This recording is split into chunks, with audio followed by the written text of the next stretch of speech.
Hello students, welcome back to my channel Shubham lecturer. Student, आज का ये वीडियो क्लास 12 हिंदी का एक बहुत ही इंपॉर्टेंट वीडियो है और ये वीडियो उन सभी स्टूडेंट्स के लिए इंपॉर्टेंट है जो 12th में है और जिनको 2023 बोर्ड एग्जाम देना है, क्योंकि आज के इस वीडियो में मैं आपके लिए लेकर आया हूं क्लास 12 हिंदी का सबसे महत्वपूर्ण गद्यांश। स्टूडेंट, इस वीडियो में मैं जिस गद्यांश को सॉल्व करवाऊंगा वो आपके बोर्ड एग्जाम में लगातार पूछा गया है और इस बार भी 99% चांस है कि आपके बोर्ड एग्जाम में आए। ठीक है, तो जिस प्रकार से मैं आपको बताऊंगा, अगर इस तरह लिखोगे बोर्ड एग्जाम में तो पूरे नंबर मिलेंगे, यानी कि आपको 10 में 10 नंबर लाने से कोई रोक ही नहीं सकता, लेकिन आपको अच्छे से लिखना है। देखिए स्टूडेंट, बोर्ड एग्जाम में कॉपी सभी लोग लिखते हैं, हिंदी में गद्यांश सभी लोग सॉल्व करते हैं, लेकिन किस तरह से आप सॉल्व करें ताकि एक भी नंबर आपका ना कटे और आपको फुल में फुल मार्क्स मिले। ठीक है, तो आप इस वीडियो को शुरू से लेकर लास्ट तक देखिएगा, क्योंकि हिंदी को भी आपको साथ में लेकर चलना है। हिंदी ही आपके परसेंटेज को बढ़ाएगा। ठीक है, तो देखिए गद्यांश आता कैसे, देखिए कुछ इस प्रकार से दे दिया जाएगा आपको एक पैसेज। ठीक है, एक गद्यांश दे दिया जाएगा चैप्टर का। जैसे ये जो गद्यांश मैंने लिया है ये आपके फर्स्ट चैप्टर से है, जिसका नाम है राष्ट्र का स्वरूप। ठीक है, देखिए क्या है लिखा रहेगा, दिए गए गद्यांश में से किसी एक का से संबंधित लिखित प्रश्नों के उत्तर दीजिए। जब देखिए, भूमि का निर्माण देवों ने किया है, वह अनंत काल से है, उसके भौतिक रूप, सौंदर्य और समृद्धि के प्रति सचेत होना हमारा आवश्यक कर्तव्य है। पहले आपको गद्यांश को ध्यान से पढ़ना है। ठीक है, जो कुछ भी दिया गया। आगे देखिए, भूमि के पार्थिव स्वरूप के प्रति हम जितने अधिक जागरूक होंगे उतनी ही हमारी राष्ट्रीयता बलवती हो सकेगी। यह पृथ्वी सच्चे अर्थों में समस्त राष्ट्रीय विचारधाराओं की जननी है। जो राष्ट्रीयता पृथ्वी के साथ नहीं जुड़ी वह निर्मूल होती है। राष्ट्रीयता की जड़ें पृथ्वी में जितनी गहरी होंगी उतना ही राष्ट्रीय भावों का अंकुर पल्लवित होगा।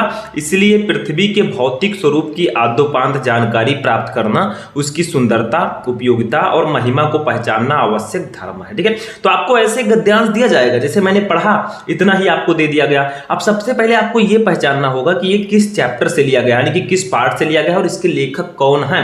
अब देखिए, गद्यांश पढ़ने से आपको नंबर तो मिलेगा नहीं, आपको इसके नीचे 5 क्वेश्चन दिए रहेंगे इसी गद्यांश से रिलेटेड, उसका आंसर देना होगा, जिसके लिए आपको 10 नंबर मिलेगा। फर्स्ट क्वेश्चन है, उपरोक्त गद्यांश के पाठ और लेखक का नाम लिखिए। इसके लिए 2 नंबर आपको मिलेगा, यानी कि आपको संदर्भ लिखना है। संदर्भ में हम पाठ और लेखक का नाम लिखते हैं। ठीक है, दूसरा देखिए, रेखांकित अंश की व्याख्या कीजिए। यानी देखिए ये जो कुछ लाइनें हैं जिनके नीचे मैंने येलो कलर की रेखाएं कर रखी हैं, इतने का आपको व्याख्या करना है। देखिए, राष्ट्रीयता से लेकर धर्म है तक। ठीक है, सिर्फ इतने की आपको अपनी भाषा में व्याख्या करना है। तीसरा देखिए, किस प्रकार की राष्ट्रीयता को लेखक ने निर्मूल कहा है। ठीक है, इसका आंसर आपको इसी गद्यांश में मिल जाएगा। ठीक है, और चौथा देखिए, यह पृथ्वी सच्चे अर्थों में क्या है। ठीक है, देखिए ऊपर दिया गया है सब कुछ। देखिए, यह पृथ्वी सच्चे अर्थों में समस्त राष्ट्रीय विचारधाराओं की जननी है। बस इतना ही आपको लिखना है आंसर में, तो कुछ भी नहीं है, सभी क्वेश्चन का आंसर आपको गद्यांश में ही मिल जाएगा। ठीक है, 5वां क्वेश्चन है, भूमि का निर्माण किसने किया है और कब से। ठीक है, तो 5 क्वेश्चन रहेंगे, एक क्वेश्चन के लिए 2 नंबर, टोटल आपको 10 नंबर मिलेगा। अब देखिए, आपको एक एक करके इसको सॉल्व करना है। सबसे पहले आपको फर्स्ट क्वेश्चन का आंसर देना है, उपयुक्त गद्यांश के पाठ और लेखक का नाम लिखिए। आपको बोर्ड एग्जाम में 2 गद्यांश दिया जाएगा, आपको एक ही सॉल्व करना होगा, जो आपको पता है वो सॉल्व कीजिए। ठीक है, तो सबसे पहले हम पाठ और लेखक का नाम लिखते हैं। तो देखिए यहां पर हम सॉल्व करना स्टार्ट करेंगे। आपको प्रश्नोत्तर संख्या डालना होगा, वो आप डाल लीजिएगा अपनी कॉपी में। प्रश्नोत्तर संख्या 3 है तो 3 डाल लीजिएगा। ठीक है, अब देखिए आप एक काम कीजिएगा, जो ये गद्यांश का फर्स्ट वर्ड है भूमिका, ठीक है, और जो लास्ट वर्ड है धर्म है, ठीक है, इसको ऐसे लिख देंगे। देखिए कैसे लिखेंगे, पहले लिखेंगे भूमिका, भूमिका, ठीक है, फिर डॉट डॉट करके हम लिख देंगे ऐसे ऐसे, धर्म है लास्ट लाइन। अब आप लोग कहेंगे सर जी ये क्यों आप लिख रहे हैं। देखिए इसको लिखेंगे तो एग्जामिनर को पता चल जाएगा कि बच्चे ने यही वाला गद्यांश किया है, क्योंकि 2 गद्यांश रहेंगे, आपको एक ही सॉल्व करना होगा, तो ऐसे लिख देंगे तो उसको पता चल जाएगा। ठीक है, प्रश्नोत्तर संख्या डालकर।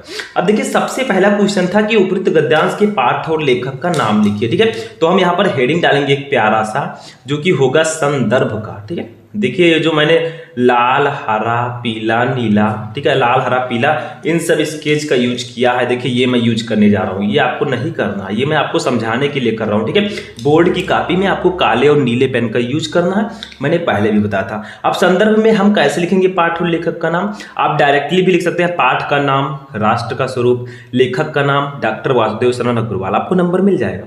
लेकिन कुछ इस प्रकार से लिखेंगे तो भैया एक भी नंबर नहीं कटेगा। देखिए कैसे लिखेंगे, प्रस्तुत गद्यांश प्रस्तुत गद्यांश हमारी पाठ्य पुस्तक, हमारी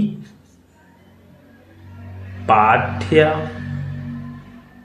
पुस्तक, ठीक है, के, अब देखिए कौन सा भाग है, ये आपका गद्यांश है तो कौन सा भाग होगा, ये गद्य भाग होगा, ठीक है, तो हम लिखेंगे गद्य भाग, ठीक है, में संकलित, में संकलित,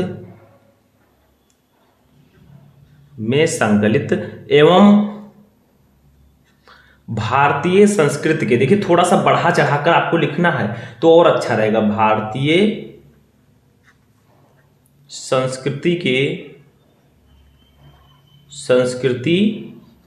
के अध्येता, भारतीय संस्कृत के अध्येता कौन है, तो आपको अब लिख देना है लेखक का नाम। लेखक हैं इस चैप्टर के डॉक्टर वासुदेव शरण अग्रवाल, डॉक्टर वासुदेव शरण अग्रवाल, ठीक है, अग्रवाल द्वारा लिखित, द्वारा लिखित। अब आपको लिखना है पाठ का नाम। देखिए जो पाठ का नाम, लेखक का नाम लिखेंगे ये आप ब्लैक पेन से लिखेंगे, क्योंकि ब्लैक पेन से लिखेंगे तो थोड़ा हाईलाइट रहेगा। अब पाठ का नाम है राष्ट्र का स्वरूप, ठीक है, तो राष्ट्र का स्वरूप लिख देंगे। निबंध से, शीर्षक निबंध से, शीर्षक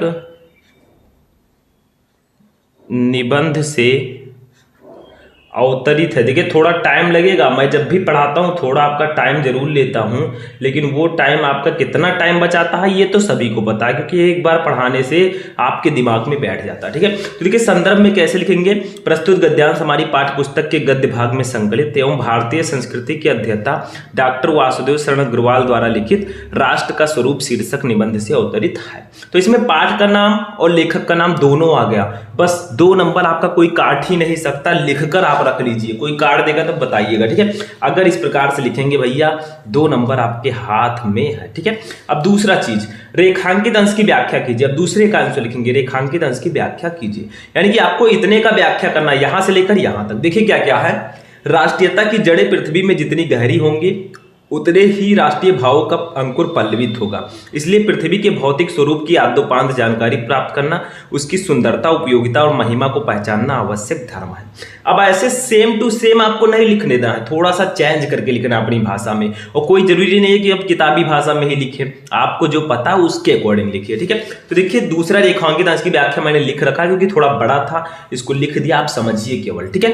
बाकी का आंसर हम लिखेंगे। देखिए क्या है, रेखांकित अंश की व्याख्या हेडिंग डालेंगे, ये ग्रीन वाला स्केच बिल्कुल नहीं यूज करना है, पेन आप काला नीला, ठीक है। डॉक्टर वासुदेव शरण अग्रवाल के अनुसार राष्ट्रीयता और पृथ्वी का संबंध अटूट है और अनिवार्य रूप से आवश्यक है, इसलिए पृथ्वी के साथ राष्ट्रीयता का संबंध अथवा आधार जितना अधिक मजबूत होगा उतनी ही अधिक राष्ट्रीय भावनाओं का विकास भी संभव होगा। इस दृष्टि से प्रत्येक व्यक्ति का यह परम आवश्यक कर्तव्य एवं धर्म है कि वह पृथ्वी के भौतिक स्वरूप से पूरी तरह से परिचित रहे, साथ ही उसके सौंदर्य, उपयोगिता एवं महत्व की भी जानकारी रखिए। तो देखिए मैंने तो लिख दिया रेखांकित अंश की व्याख्या, अब आप लोग कहेंगे सर इसको याद कैसे करें। देखिए याद करने की जरूरत नहीं है, किसी भी चीज को समझिए।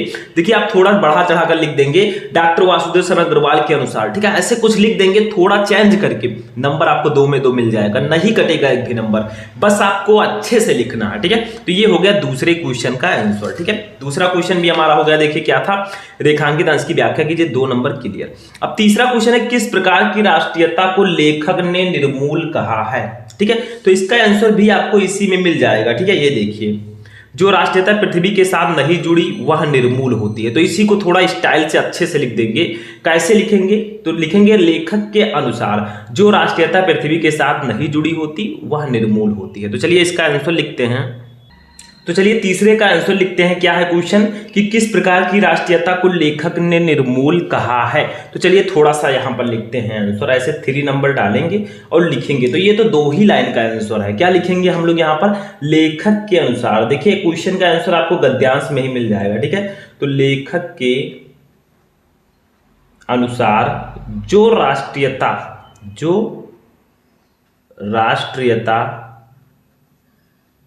आप राइटिंग से अच्छे से लिखिएगा और अपने टाइमिंग का भी ध्यान रखते चलिएगा, ठीक है। जो राष्ट्रीयता विचारधाराओं विचार धाराओं, ठीक है, जो विचारधारा होती है विचारधाराओं के साथ नहीं जुड़ी होती, विचारधाराओं के साथ नहीं जुड़ी होती, ठीक है, वो निर्मूल होती है। यानी कि जो राष्ट्र जो नहीं जुड़ी होती वो निर्मूल होती है। तो यही क्वेश्चन था, वो निर्मूल होती है, ठीक है। तो क्वेश्चन क्या था? क्वेश्चन था आपका कि किस प्रकार की राष्ट्रीयता को लेखक ने निर्मूल कहा है। तो लेखक के अनुसार जो राष्ट्रीयता विचारधाराओं के साथ नहीं जुड़ी होती वो निर्मूल होती है, ठीक है। तो 2 नंबर आपका यहां पर भी क्लियर हो गया, ठीक है, क्लियर हो गया। अब चौथा क्वेश्चन देखिए, 2 नंबर हम क्लियर कर रहे हैं, अभी 10 नंबर क्लियर। तो देखिए यह पृथ्वी सच्चे अर्थों में क्या है? तो देखिए ऊपर आंसर इसका भी दिया गया है कि यह पृथ्वी सच्चे अर्थों में समस्त राष्ट्रीय विचारधाराओं की जननी है। देखिए यहां पर यह पृथ्वी सच्चे अर्थों में समस्त राष्ट्रीय विचारधाराओं की जननी है। तो 2 नंबर आपके इसी में छिपे हुए हैं। अब हम चौथे का भी आंसर यहीं पर लिख देते हैं। देखिए इसी पेज में लिखेंगे, थोड़ा सा पेज इधर उधर मैं कर रहा हूं, उससे प्रॉब्लम आपको नहीं होनी चाहिए, ठीक है। देखिए चौथा क्वेश्चन, चौथे का आंसर लिखते हैं, यह पृथ्वी सच्चे अर्थों में, यह पृथ्वी सच्चे अर्थों में, सच्चे अर्थों में समस्त राष्ट्रीय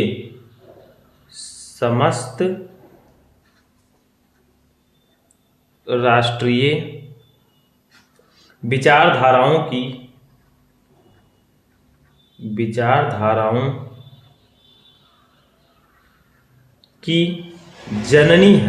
की जननी है, ठीक है। तो यह पृथ्वी सच्चे अर्थों में समस्त राष्ट्रीय विचारधाराओं की जननी है। लो भैया 2 नंबर आपका यहां पर भी क्लियर हो गया, कुछ है ही नहीं, 2-3 क्वेश्चन में तो कुछ भी नहीं है, ठीक है। 2 यहां पर भी क्लियर। अब लास्ट क्वेश्चन देखिए, भूमि का निर्माण किसने किया है और कब से? तो देखिए ऊपर दिया गया है आंसर, कुछ है ही नहीं, भूमि का निर्माण देवों ने किया है, वह अनंत काल से है, ठीक है। तो इसका आंसर भी हम यहीं पर लिख देते हैं, थोड़ा सा मैनेज कीजिएगा आप लोग। देखिए 5वें क्वेश्चन का आंसर हम लिखेंगे कि भूमि का निर्माण, ठीक है, भूमि का देवों ने, या इस प्रकार से लिख सकते हैं, देवों ने अनंत काल